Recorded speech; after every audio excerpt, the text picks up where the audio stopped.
that's how I used to run my life strictly. I just wanted people to like me no matter what. Like that's what the whole game was about.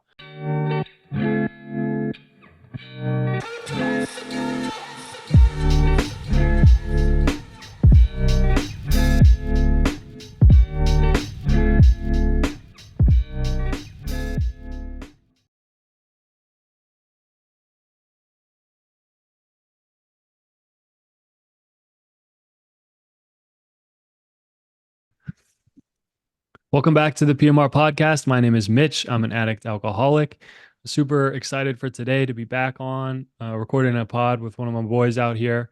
This is episode 74.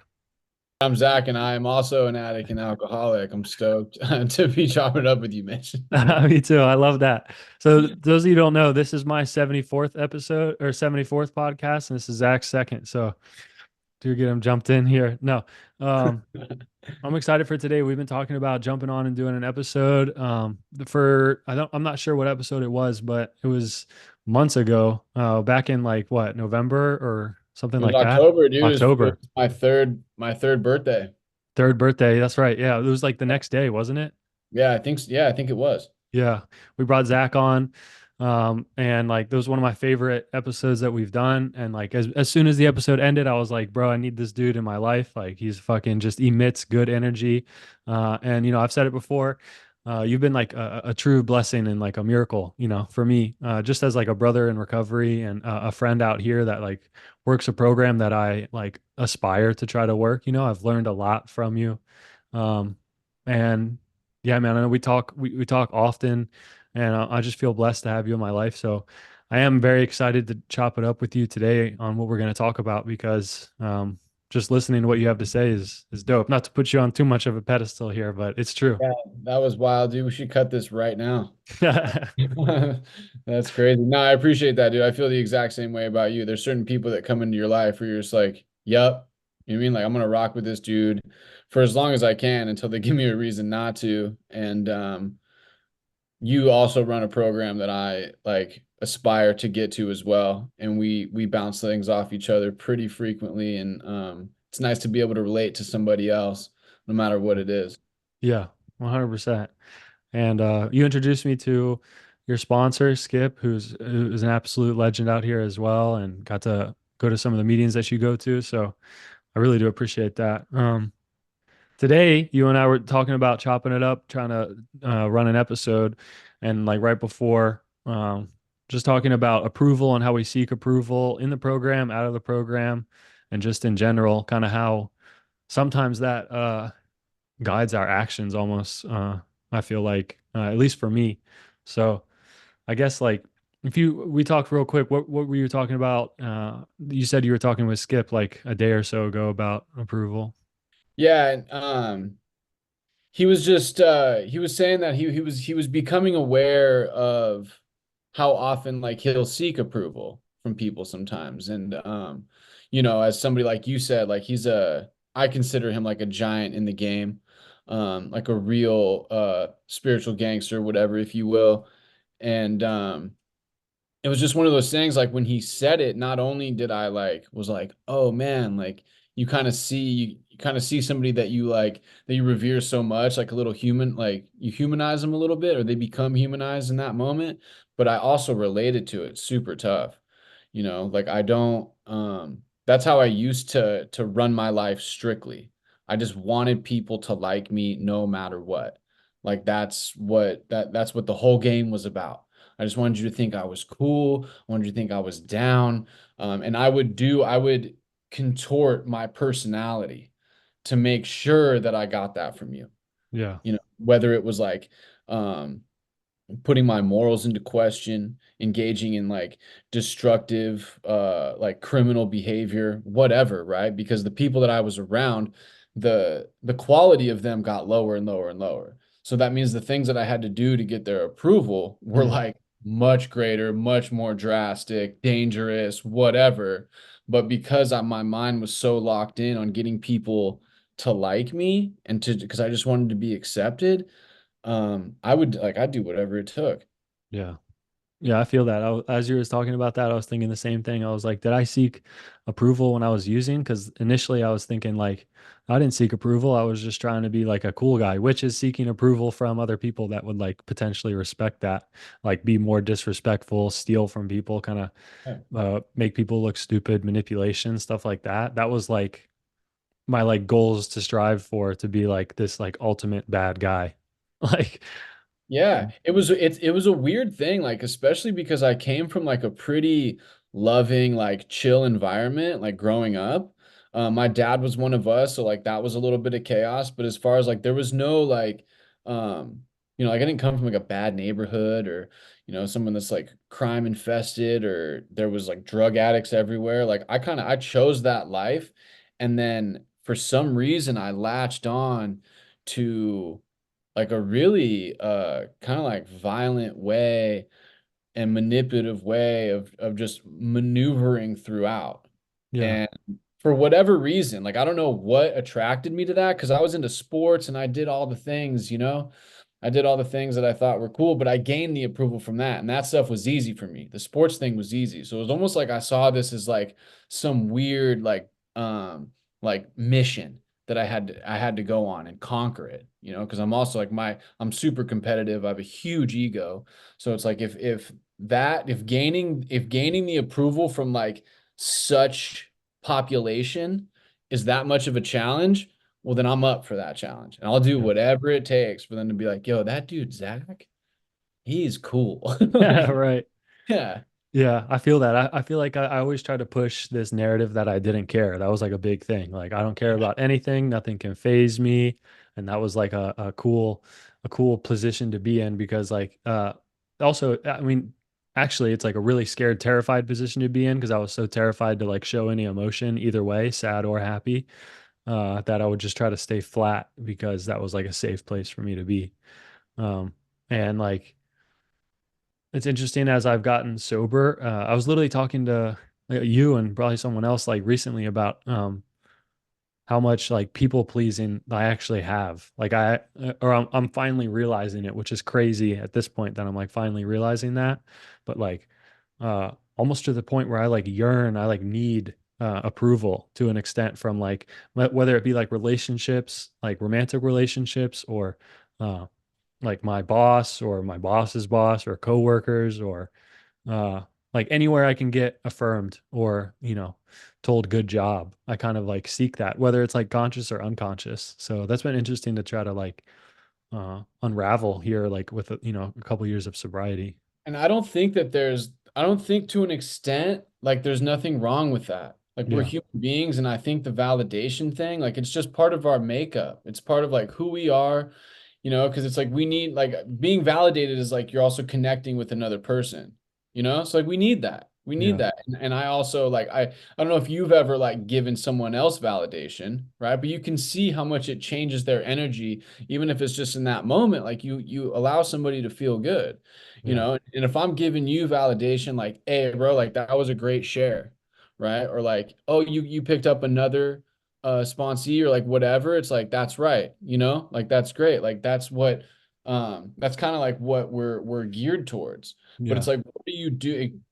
It becomes destructive, obviously, when it's like we're just doing whatever. Like it Hmm. doesn't matter. Like if we're doing the right thing consistently and we've been in the program long enough to where we know what the right thing is. Hmm. But if we're doing the right thing consistently and the validation comes from that, that's like proper, healthy, I think, validation. That's all good. But if we're trying to be somebody we're not, Yeah, and we're engaging in things that like sicken us spiritually or hurt other people or whatever, that's when the validation, the people pleasing, all that shit, that's when it becomes a serious problem and can almost be like an addiction in itself. yeah, yeah, that's true.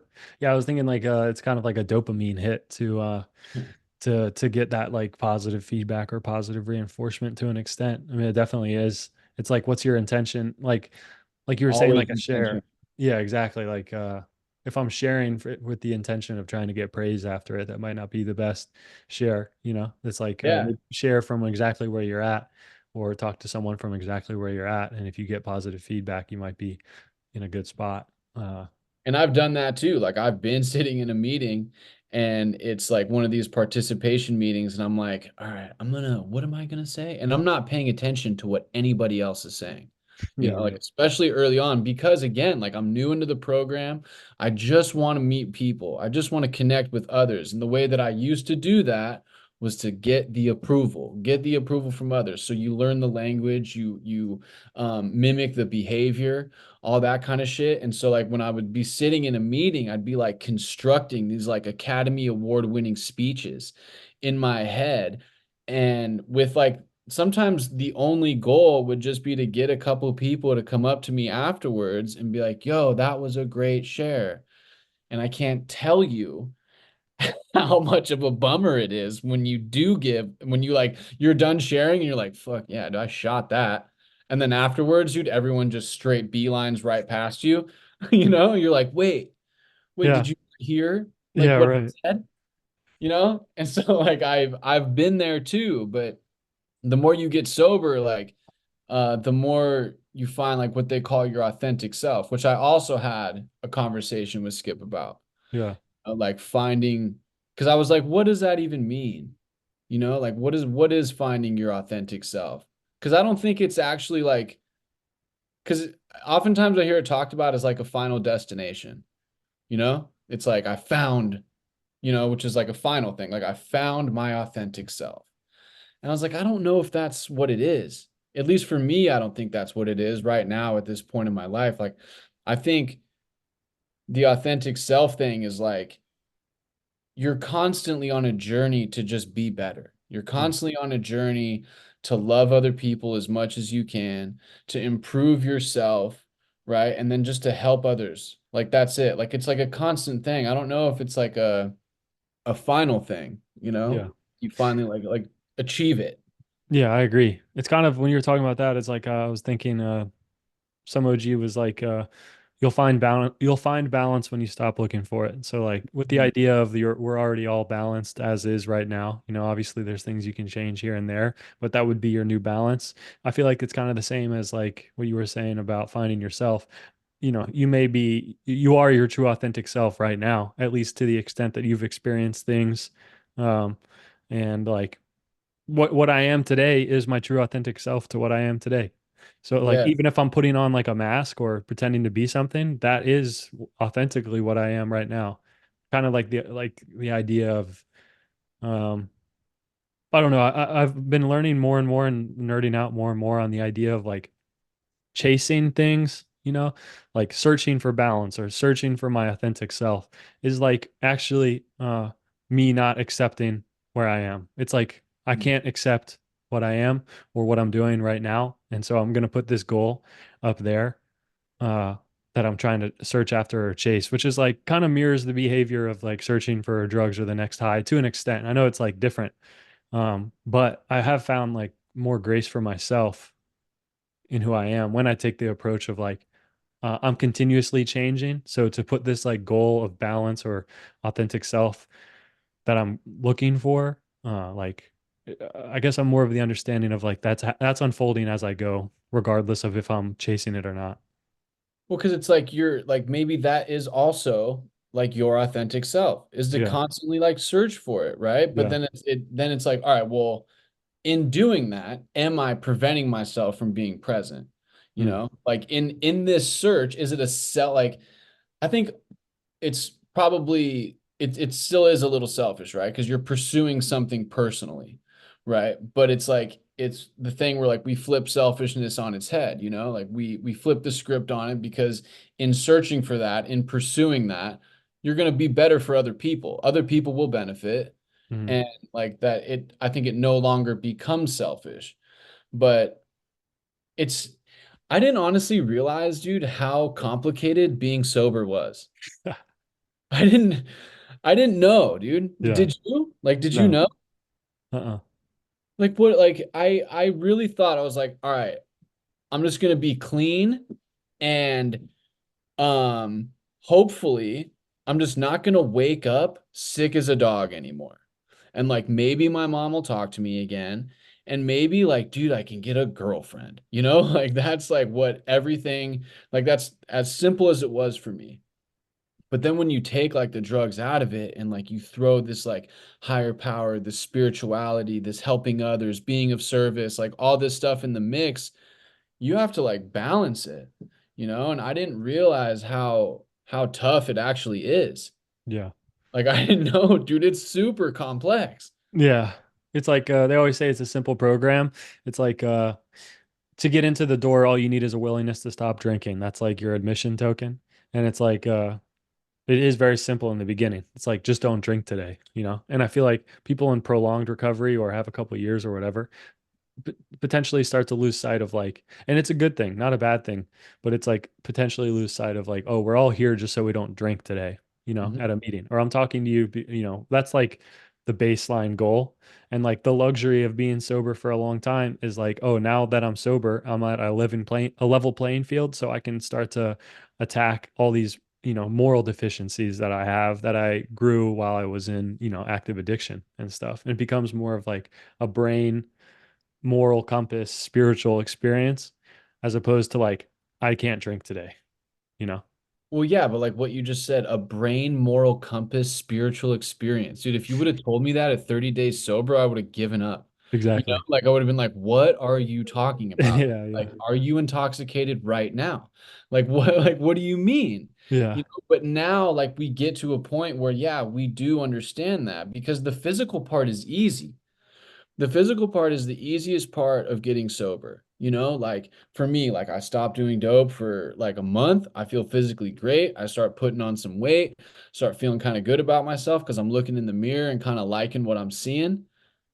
But then like I have a whole lot of darkness that I need to put some light on yeah, and it's not something that anyone else can see. It's right, something that I have to like dive into and figure out like why do I act this way? Why did I act this way? Why was I so cool with fucking people over? right, You know, like why was that okay?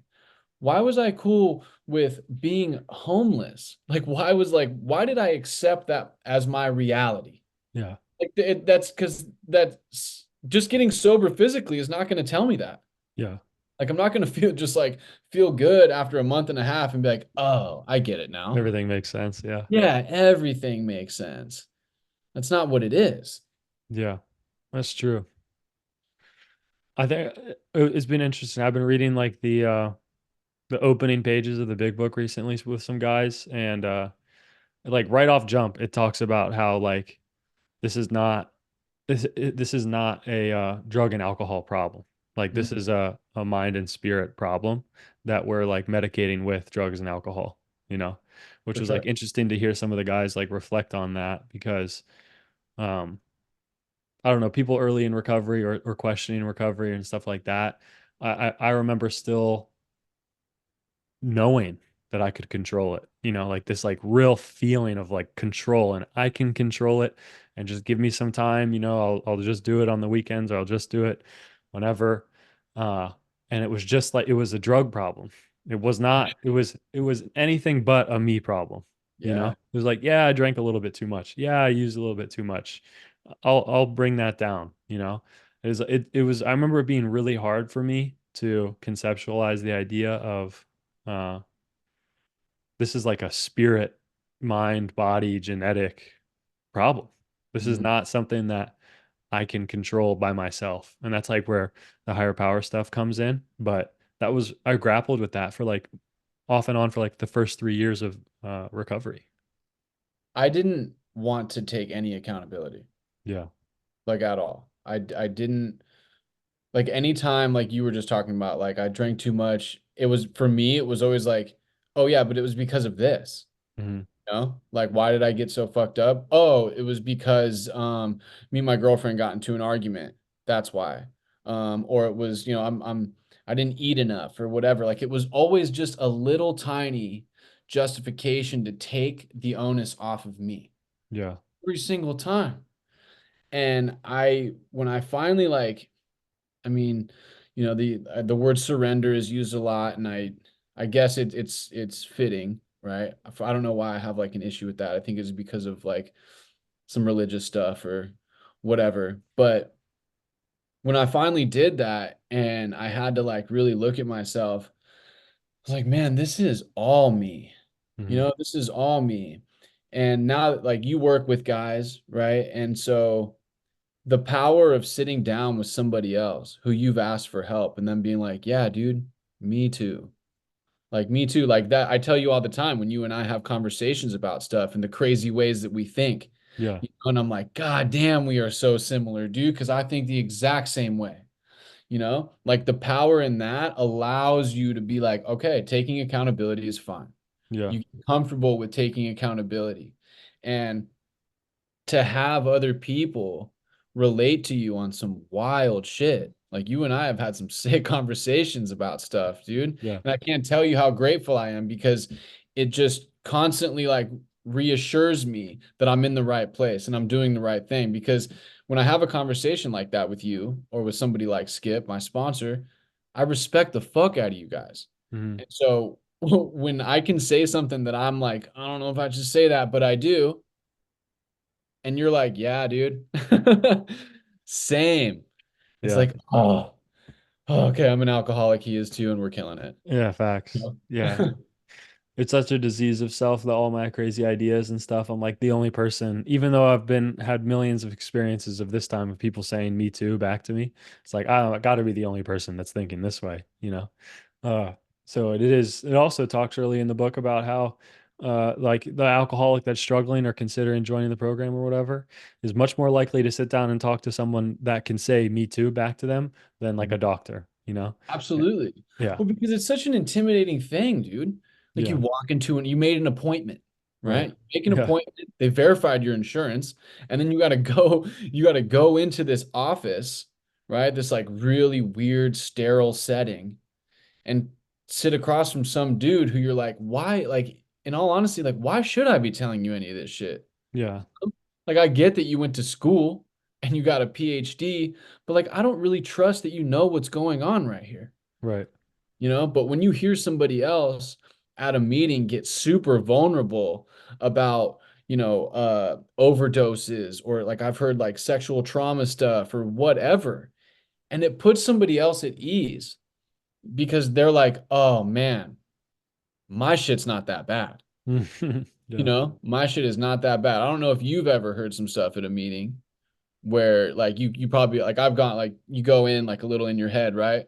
Like, oh, my problems are the worst. Hmm. The problems are the worst. And then somebody drops some shit about what's going on in their life where you're like, Yeah. God damn, I'll take my problems any day. Right. No, You it know? happens all the time, bro. It happens all the time. I'll go in to tie it back to when you're talking about like when I'm thinking about, oh, I need to share this. I remember like recently, a month or so ago, I had this problem and I was like, I need to share this. This is like, it'll be good for me to go tonight to share this, to get this off my chest. And the meeting went in a completely different direction and surrounded around a newcomer that was really struggling.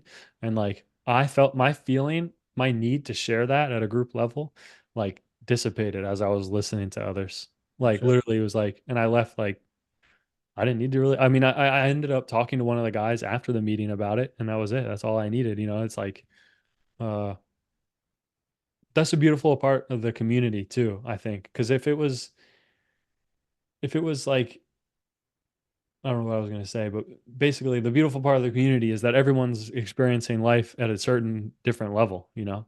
Well, And and that kind of goes back to the my bad. That very kind good. of goes back to the approval thing, Yeah. right? Like early Mitch wouldn't give a fuck what the Yeah. topic was about, who they were trying to help at that group level. I'm Yeah. gonna share this. Right, right, right. Like I'm gonna share this because my shit is super important. Yeah.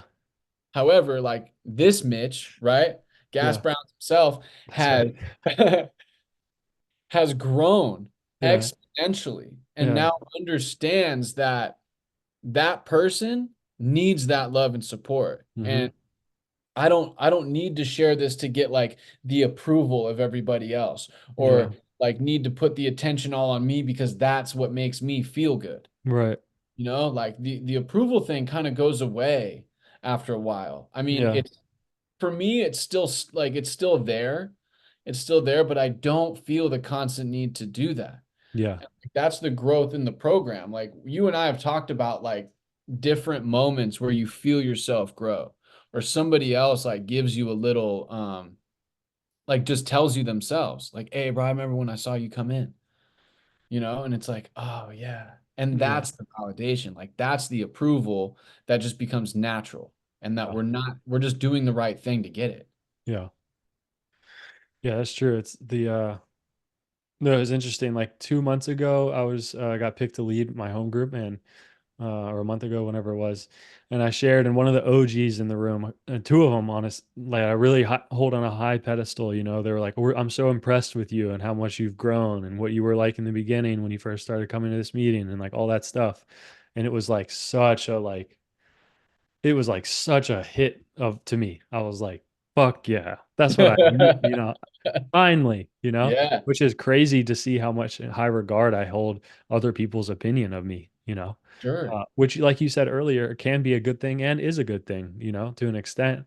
But if, like I also said, if my intention was to always impress them and always say the right thing and always do good things in front of them, that might not be the best, It's like, one of the compliments was that I was speaking openly and honestly, not that I was like, you're killing the program and you're like on top of the mountain, no one can touch you, and you're like a disciple of the program. It was like, I'm amazed at how open and honest that you can talk now, which which is true. That's like a goal of mine, is to be as open, as honest in the moment that I can be without hurting someone. Can you believe that dope fiends like us, people that used to get off on manipulation and dishonesty, now get praised for being open and honest? And Yeah. that's like a bigger dopamine hit than any drug that I've ever Yeah. done can be. Like that's crazy because that's just doing the right thing, right? They ask us at the beginning, be honest and thorough from the very start. Right. And people that have been around, like they can tell when it's authentic, like those old timers that said that to you, they would not give you those props if they sense bullshit, Right. you know? Yeah. Like that just wouldn't happen. And there's like a crazy like energy. Like that's what I kind of consider like my higher power is just energy altogether of when you do sit around with people who are really ingrained in this program. Like I go to my Thursday night meeting and I sit between two old timers every single time. Every single time, these dudes, these old grumpy bald dudes, man. But Grumpy. I give them a hug every single time. And like I just sit there and I just like feel like what they got going on, you Yeah. know? And just for them to ask me like, how are you doing with like the most compassion and actual care, it it hits way different than anything I've really experienced before. Yeah. The dudes you're describing, and I'm sure you would relate to, like when you get into a room or meet someone in the program that has a good amount of time and they're like free, and they literally like give off this like warm, loving vibe. For Like, sure. we have to surround ourselves with those people, to the best of our ability. Like, uh, that's why I joined the home group I joined. That's why, got linked up with you. When you find people like that have what you want and have that freedom that we talk about, like that is, if you want that, you got to hang out with those people. You got to talk to them. You got to be around it, because we're so used to being around such negative influences and not even being really aware of it to an extent, I feel like. For sure. I mean, not to like, I don't know if I can like paraphrase the book or whatever, but in it says that like few have so assailed at single-handed combat. Mhm. Like people that go at it alone lose Yeah. every time. And like that's why we need those really strong pillars and people in our lives because this is like I mean, not to be like dramatic, but like this is like a war, Yeah, like for this sure it really is. is like a war. And I need people that I can lean on. And I'm like, in my group of people, I'm probably the weakest one. And that's good. I'm Yeah. cool with that. Yeah. I'm fine with that because I surround myself with people that have multiple years where I can latch onto them Yeah. you know, and they can just put me up on game. They can listen to my bitching and then give me a solution, right? They can give me sound advice. They can take me to meetings, show me how to have fun. Like I have a ton of role models in my life. Like my dad wasn't the best one, and so like I have men that are just crushing life. Like I joked with my sponsor the other day. He bought Taylor Swift tickets, dude, for him and his daughter. That's in dope. Amsterdam, bro, in Amsterdam. And I was like, Father of the Year. And he was like, nah, dude, I'm just out here having fun. I'm like, dude, take the fucking compliment. No, like take it. But Yeah. like those are the kind of people that I'm looking towards, Yeah. right? That are doing life the way that I think, I don't know if I should say that I think it should be done, but I feel like is the right way. Yeah. And it's dope that those dudes have dudes that they lean on too. Like Yes. those dudes probably take the same perspective that you do. Like, oh, I'm the weakest link. Like humility throughout the program is pretty dope to experience because it's like such a disease of ego, egotism and self-will that finding out, like I remember I was talking to my sponsor and he was like, whenever you ask me something and I don't know the answer, I'll call my sponsor. And if he doesn't know, he'll call his sponsor. So you got like fucking six dudes in on like one of my psychotic questions. Uh, Yeah. but yeah, it's dope that it's like everybody's standing on top of each other's shoulders in a way, um, and like all together. I think well, one of the OG that started my home group, I never met him, but said, and I've heard it in the meetings a lot, is it's a men's group. So they say like the men, but just to say everyone, like the people that allow themselves to be reassured in this program are the ones that make it. Um, Hmm. and the more I've thought about that and tried to understand that and try to feel that out, um, it's really true. It's like exactly what we're kind of talking about, like to a degree, I guess, but similar in the sense that, you know, if you were to say like you're doing really well, there is sometimes in an addict where it's like the resistance. Like when you said to your sponsor like your dad of the year, and there's like the hesitation or like no, I'm just doing what I can. It's an interesting balance beam that we're always going to be on of like accepting that or choosing like a super humble answer, which is like no, I'm just doing what I can. It's an interesting balance beam, I guess. Well, because it's like you don't, I think that because we've like treated ourselves a certain way for so long, like self-deprecation and not accepting compliments from other people is kind of our baseline. Mm, You know? yeah, It's like they say, right? Like to the newcomer, like we'll love you till you love yourself. yeah, That shit's true. I didn't love myself when I came in here. And so, and at first, like just realizing that other people want to spend time with you, other people actually enjoy your company, they want to give you props for what you're doing in your life, like that is way different from what I was doing. Way different. The only phone calls or text messages that I used to get or give were to get dope or like get money or engage in some crazy wild out shit. And so like now to have like it's almost like an onslaught of love. And I didn't know that love was so hard to accept, right. but if you're not feeling really good about yourself, it really is. If you don't love yourself, when other people do it for you, it's very foreign and you do treat it with resistance like immediately. Like you put Yeah, that shield up and you're like, nah, no, you must not know who I really am and what I've really done. yeah. Because if you did, you wouldn't be treating me like that. Mm, And like it's like actually on the contrary, they're like, no, we're loving you because of who that person was. We're right. loving you because of who you were, what you did, and the fact that you walked into this room and you said, yo, I need help. Hmm. And that you've accepted that help and you've kept moving forward. And now you're helping other people, you Yeah. know, like you just said, like allowing like reassurance, right? Allowing people to reassure you. Like there's a power in also allowing others to be of service. Hmm. Because like that's what this program is also kind of based on is service work. And if Yeah. there wasn't people out there that were like willing to allow the service to happen, it'd be a lot harder to get this shit done, Yeah. you Yeah. know? Yeah. It's kind of like if my sponsee was to call me and ask me how I'm doing and I'm not doing well and said I'm doing good. You know what I mean? Yeah. That's not being rigorously honest, and that's not what I would want. What I've literally asked of him. When we first started working together, all I asked was that he be as open and honest with me as he can be, and I'll be the same to him. And like that's it.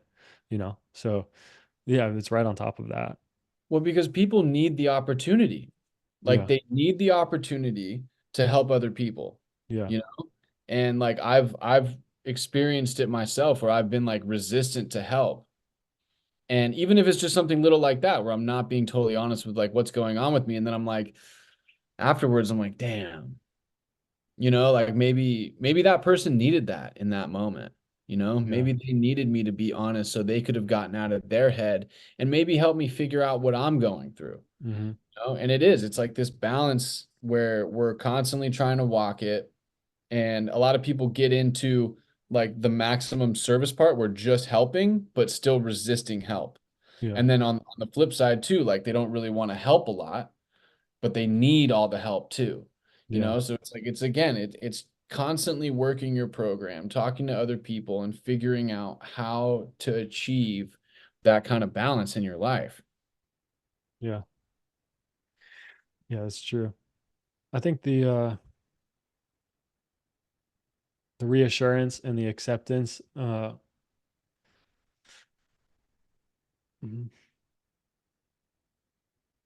I don't know why it's so hard for us sometimes to like allow that in, you know? Because I know in the beginning when I came to the program, they're talking about love.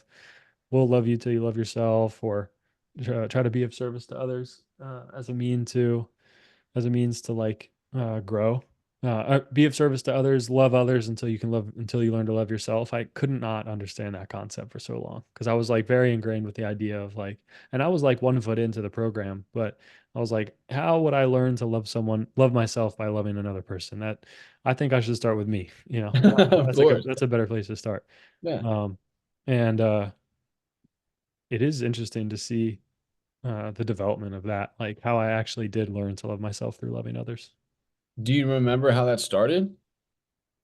Like, do you remember when you first were like willing um to like love other people and like allow them to love on you? Um, when that started, I know probably I know shortly you got to after, go like, back. I know you got to go back a minute. yeah, probably shortly after, like, doing inventories and releasing some of the hate because I was very clouded with hate before I could even understand the word love. Mhm. I carried a lot of hate on my shoulder, and I carried a lot of loaded hate into conversations and experiences with others. Like, kind of like a quick trigger ready to go whenever.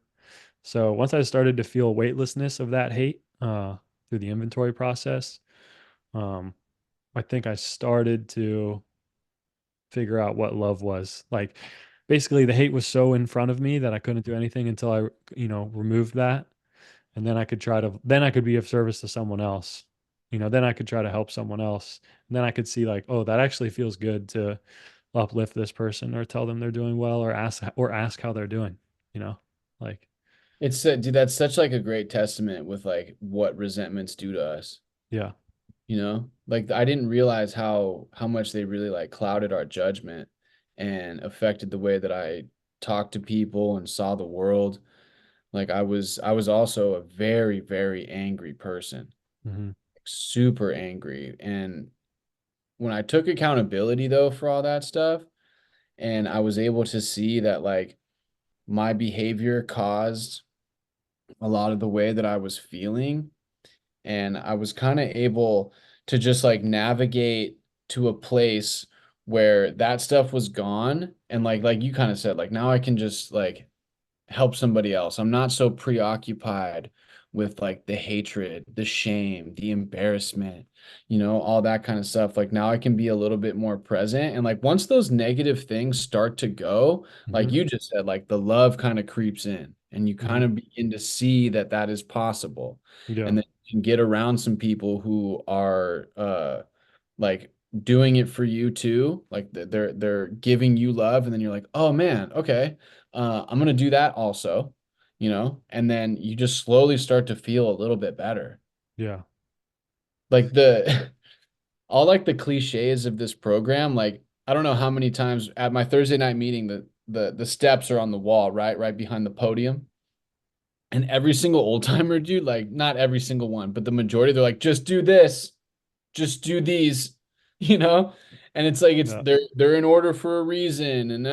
And it's like, God damn, dude, like you're so right. Yeah. You're so right. Cause those are what I mean, the community has helped me tremendously, especially with the self-esteem thing, and just doing like esteemable acts and it kind of builds yourself up. Mm. But figuring out a lot of my character defects was huge. Mm. Huge and people pleasing and, and seeking like approval from other people, it really caused me to be a shitty person Hmm. because you start like the deeper my I got into my addiction, the shittier the people around me were. And so like of course I'm gonna do the worst stuff possible, Yeah. to make sure that they just like want to keep me around. It got to a point where I don't even know if they actually liked me, but I Yeah. just needed some people to be around because I ultimately like needed drugs and I needed people to get high with. Yeah.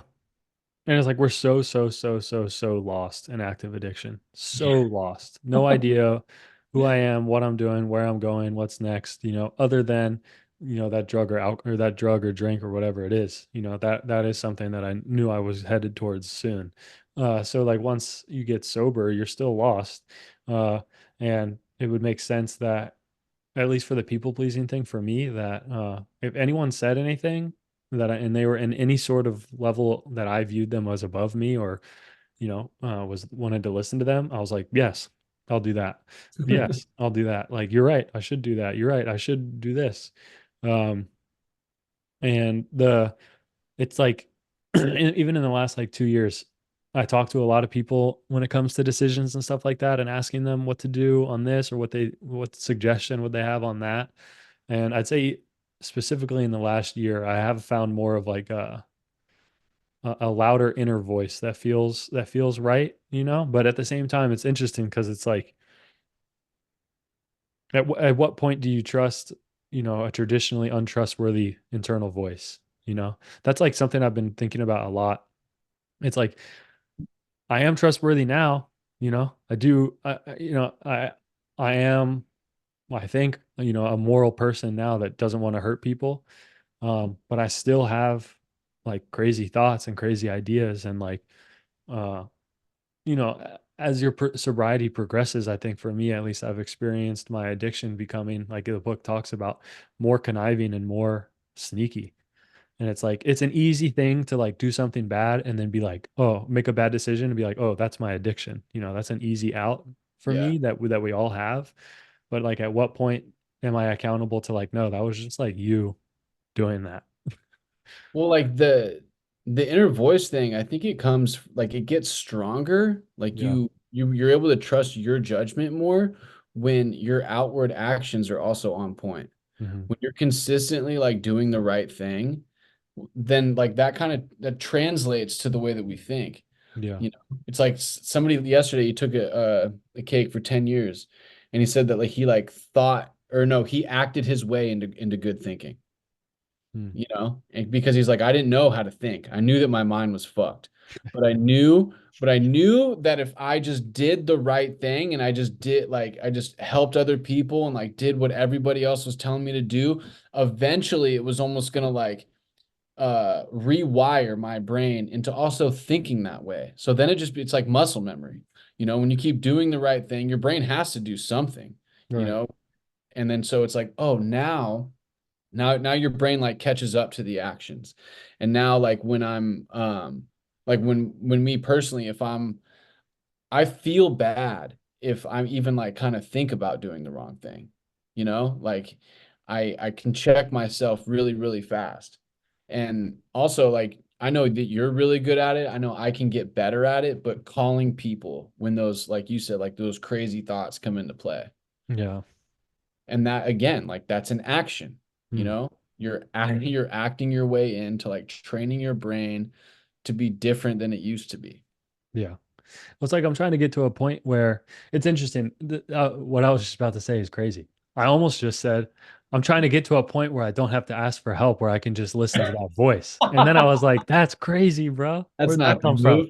You know what I mean? Like, well, but it's like in terms of like searching to find yourself, it's like my old rewiring still kind of thinks to a degree, like, you know, there'll come a point where you've maxed out, and you've gotten all the information, you have all the experiences, you can now go forward on your own, which is not true. And I know it not to be true, but it's interesting that it's like uh, asking for help in moments like that or asking for suggestion at any point, taking action, picking up the phone and calling it is always going to be the answer. You feel me?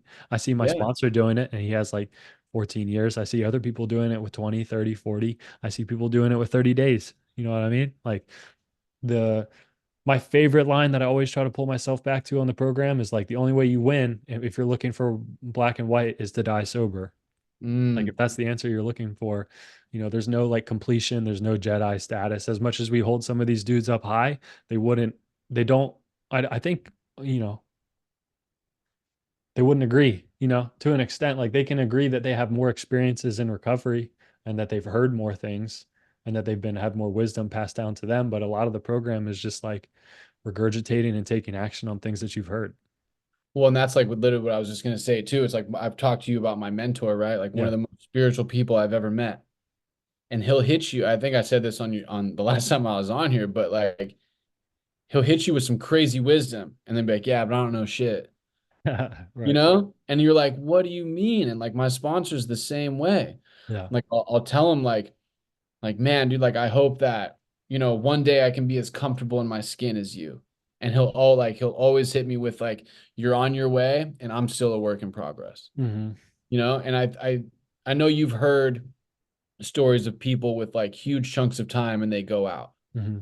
And a lot of what they say is they stopped doing X, Y, and Z. Hmm. They stopped picking up the phone. They Hmm. stopped working with others. They stopped all the shit that got them there. Right. And that's why there is, like you just said, there is no finish line, dude. There is no like elite status of like graduation or Right. completion or whatever, dude. Like this shit will constantly be going, and we're just trying to be better than we were yesterday. Yeah. That's it. Yeah. And the journey, like the other cliche, like it's about the journey, not the destination, but that's true. Like I don't know where this is gonna end, but I know Right. that if I keep doing the shit that I've done to this point, uh, I will die sober, and Yeah. like my family will be proud of me, Hmm. and I'll at least be. I don't know if I'll have like all the stuff that I wanted when I was 16 years old, and I thought that's what was gonna make me cool. But I'm at least gonna be happy, you Yeah. know. I'm at least gonna be happy, and people are gonna, I think, also be happy to have known me, Yeah. like some kind of like legacy shit. Yeah. That's like the people in the program live through the program even after they've passed. I think that's like the most badass thing that you can do is like live a lot. There's a lot of OGs in there that quote dudes that have passed away. It's And it was crazy. like they were the dudes that they learned from, So, if you living through the program or living through someone else's experience and memory is a dope way to go, in a positive way, not in a negative way. Uh, but like when my grandma passed away, I had shared about when she had her stroke a year and a half ago, and I shared when I went to go see her for Christmas, and I shared how after she passed away, I went up. Um, and my first meeting back after she passed away, this super nice dude that's just always, super dope energy, like leaned over to me as we were doing like wrapping up the meeting, and he was like, "Thank you so much for sharing your grandma with us. She's a part of this meeting forever now." And that dude, that fucking even rocked me now. It was like that was crazy. That's like the nicest fucking thing you could say to somebody after they pass away. That's just what it felt. It felt like it like I don't know. I like kind of like rested after that. I was kind of like in a heightened state just talking about her. So Because that's like a testament to obviously not only how much you love your grandma, but how much you love the program. yeah. Like that's how much you value it. And it's the same thing with my mom. Like, my mom's sick. She's been sick for a while, but like I have people that every time they see me, they ask how my mom's doing. And Hmm. that's why, like, that's crazy to me. And it means so much. Hmm. Like, it means so much that some like these other people that have only known me since I've been sober, or some people do it when, they've heard me share about her one or two times, and they're just like, "Yo, how's she doing?"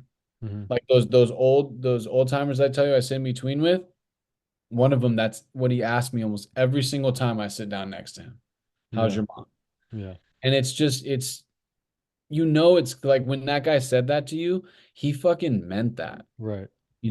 Like he meant it. Like maybe he was doing it a little bit to just like give Mitch a pick me up or whatever, but he actually meant it because I'm sure that when you shared stuff about your grandma, it helped him or it helped other people in the room. Hmm. Even if it wasn't the subject matter, it was the vulnerability at which you were doing it. Right. You know, vulnerability is super powerful, dude, and it really heals other people. It heals me to hear other men be vulnerable about some fucking really serious shit. I agree.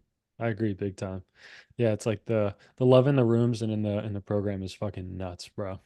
It's if you allow yourself to be present for it or accept it even a little bit, it's overwhelming. It's honestly, it's scary because I remember I was like, what, 3.5 years sober when I moved here. And I found the great fact around that time. And I went in and I was like, that was really dope. And then I was angry. I didn't have a sponsor out here yet. And I was like, a couple dudes in the room always were happy, always talked about higher power, always were like vibing, super good energy. And I started to resent this dude so much, bro. I wouldn't share in the meeting. I sat in the back and he was like, oh, here goes this guy. He's going to talk about how great everything is and how his higher power takes care of him. And like, just like someone that's so free and full of love, you know, when you're still new to the program or like not working a program like I was at that time, like that is an intimidating force. It really is. It scared the shit out of me. And my response to being scared was to hate that person, you Right. know? Because that's what you learned. Yeah. It's what you learned in your previous life. And that's like what may have got you by or brought you comfort. You Hmm. know, like when I first went to my when my sponsor invited me over to, I talked about this last time too, but he invited me to his house for his 20-year cake thing, right? And there's a bunch of people there from the program and there's just so much love and like I like didn't know what to do with myself. Right. Like I really didn't, dude. I didn't know how to handle it. I I think I put on a pretty good front, but bottom line is I was kind of uncomfortable. Yeah. Like I know, you know what I mean? Like I knew that like I wanted it. I knew that like I was in a safe place, but it's like fuck, like what do I even have to do to get this? Right. Oh, like this shit is crazy. Yeah. Like just a bunch of people happy. Why the fuck are you guys happy? You know? Like what do you like? Is there's just a bunch of bagels out in the kitchen for Right. this one dude? Like, why the fuck is everybody smiling? Like it was really weird, and it is um, it's kind of like the unknown type deal, like our immediate like defense mechanism is to fight against it Hmm. because it's so new and it makes us feel so weird that it's like, all right, well, nah, fuck that. I'm gonna do my best to like disregard all of this, Hmm. you know? And it's kind of like that terminal uniqueness thing too. Like it's almost like we like ostracize ourselves sometimes because it's just like I used to be very comfortable being alone, Yeah. Yeah. you know? And so Yeah. it's like if I can do that to like if I can make myself feel different, or like convince myself that I am different, then I'm winning because then I get to be alone. Yeah. Yeah. The isolation piece for us is nuts. It's like whenever I'm talking to guys that are leaving or discharging our program and they've successfully completed and going to a step down or whatever, I like triple emphasize how dangerous isolation can be early in recovery. And even with me where I'm at right now, it's dangerous, but especially when you're in that first year, uh, and in general, but really when you're in that first year, it's like, bro, isolation is like where this addiction thrives. For If sure, it can dude. get you alone when you're still kind of new or not new at all, it's like that's where you get eaten alive. That like nothing gets you're not bouncing ideas off anyone. You're not bouncing thoughts or feelings off anyone. It's just like running, running, running, ruminating, and then you're fucked. And for me, dude, like you're super fucked. And for me, like Yeah. my self-esteem starts to drop too. It's like I almost start to believe or like I tell myself that I deserve to be alone. Yeah. And so it makes it even harder to get out of that. Yeah. Because it's like I don't like if you're just always by yourself, that's such a depressing state. And then you're like, well, if I'm like this, like there's if I can't even really stand like to be around myself, like why would other people want to be around me? Right. And so it's like the isolation becomes way harder to get out of, you Yeah. know? And that is what has been like such a saving grace of this program, like such a saving grace, dude, is that I can go play pickleball with some homies. Like I can go to a meeting and go out to lunch afterwards and like have a great time. Have a great time. I can call you and just get out of my head for a second, you know? Or the fact that other people want to call me, but like the community aspect, I think that's like the biggest part. I know like the higher power thing is emphasized, and I'm not gonna take away from that at all. but it even says like you can use the group as your higher power at first if Yeah. you want, you know? And that's how powerful a group of people doing the right thing is, you Yeah. know?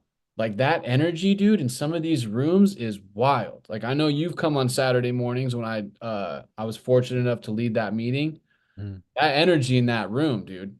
Yeah. You know, like if you Yeah. don't want to fucking get some phone numbers and get some coffee after that, I Right. don't know what the fuck to tell you. Yeah. Yeah, the higher power blending into the group. I really am a believer of my higher power working through others. So I super subscribe to the idea of like the community, people inside and outside of the program, you know, are my higher power. And it's like yeah, the it's always going to be easier together. I think like there's like I was talking to a new guy and he was like, I went to some meetings and nobody came up and introduced myself to me, so I stopped going. I was like, what did you do though? Like, Yeah. did you try to meet anybody? You know, there's some action there in the beginning. I remember feeling that same way, like when I started going to a meeting out here that you know, I didn't speak and sat in the back corner and people did come up to me, but you know, it wasn't enough. Or they didn't come up, not enough people came up to me, you know. It's like the more and more you're in the program, the more and more you get outside of yourself. You know, I feel like the most outside of myself that I've ever been where I'm at today. Well, dude, when you just said that, it made me think of again, I was at his house, right? I was like 9 months sober. And this ties into the approval thing. And he told me he wanted me to go shake everyone's hand in that room, right? And probably because he could tell I was a little anxious. I was super new. I didn't know anybody. But because I wanted his approval, because like for some reason this man had something that I just like wanted him to like me, you know? And so I did that. I did that. But that was like such a big step in like meeting and just like breaking that like an icebreaker or whatever like immediately. Like Mhm. an icebreaker on steroids, dude. I don't Mhm. know. I mean, to just shake like 75 people's hand that you've never met before, Yeah, that was intense. that's nuts.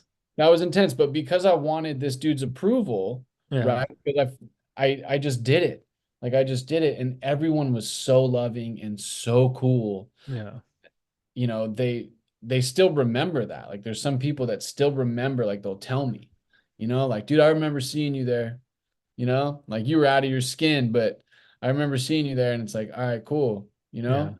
And because he told me to do that, like it was just um like so it's almost like greeting at a meeting, you know, like yeah, that's what they tell you to do. Like that's if you're new somewhere, that's the best commitment to get is the greeter. yeah. Because every single person sees your face walking in that door, Right. you know, and Yeah. you get to kind of like break that barrier immediately Right. Yeah, that's true. That's in dope. such He a good made way. you go say hi to 75 people. That's nuts. It was Yeah. crazy, dude. Yeah. It was crazy. Well, to round out the approval part, which is where we started, and I don't know if we exactly tackled that for y'all, but we did tackle a lot. Um, yeah, I think it's good. Seeking approval is mostly good. I feel like it's good to be reassured. It's good to be like it's good to be told that you're doing well, I think. As long as you're avoiding like um I guess like self-seeking, self self-will-ish approval. I don't know. What do you think? I mean, dude, I think we live in a society right now where it's very much like um putting things out there, putting an image out there of yourself that's probably not authentic, so other people feel a certain way about you, Yeah. right? Like whether it's to get likes or follows or whatever. Yeah. And um like uh it's kind of unfortunate because people are afraid now to Yeah. be their true self or Yeah. to like be vulnerable or show weakness or whatever. But when you're doing the right thing now and you're just like trying to just be better, you know, you're just trying to be better, and you're not you yes, you're trying to be better for you, but you're trying to be better for others. Hmm. I think that's when, like, when you get approval for that, that's when it's like spot on, and that's when Yeah. it's deserved, and that's when, and I don't even know if you're seeking it at that point, though, too. You Yeah. Me know, either. you're just getting it. Yeah, better for others. There was an OG with like 30 something years this week, and he was talking about like the gift in the program is giving it back. Like the gift in the program is giving it back. Like none of this is for you. Like This is all for No, your family, your brothers, your sisters, your other people in the program, other people outside of the program. A lot of us cause a lot of wreckage, and like living amends as a human is to be a loving, safe place going forward. You know, the gift is to give it. So I completely agree with that. That's very true. that's what I mean, dude. That's what my sponsor told me one time when we were working steps together. I was like, dude, thanks. Because I feel good after we read the book and do steps. He goes, that's great, dude. This shit ain't for you though. Cool, you know? Thanks, man. That's dope. I Yeah, I love that. appreciate it, but I get it now. Yeah, yeah, No, I get it. yeah. It's like, yeah, he's giving it away, and that's for him. Right. That's for him. That heals him. And now when I work steps with other dudes, I'm glad that it helps them too. But I think you can agree that I like reading steps and working steps with other men and helping them through their life is something that's so fucking healing, dude. Yeah. Super powerful. Yeah, I completely agree. It's the circle of the program for real. Yeah, It's pretty sick. absolutely. Yeah. Well, I do really appreciate you jumping on today. You know, it's been dope. I'm glad that we finally got to jump into it and finally got to get on here. It was awesome. We were just flowing. Has it been that long already? Yeah. Yeah. Are we done, dude? Yeah. We just ripped an hour in like 20 seconds. Dude, well, I mean, that's what happens when you're friends with people in the program, dude. Yeah. Yeah. For It's real. super natural. Yeah. It's No, I'm going in the grateful for vein. you, dude. I really appreciate you a lot. Yeah. Always. And for those listening, sorry, it's been a while. It's been like a month or so. I'm not sure, but we are, you know, if God wills it, intending to continue to try to like get back to like weekly episodes, which will be exciting.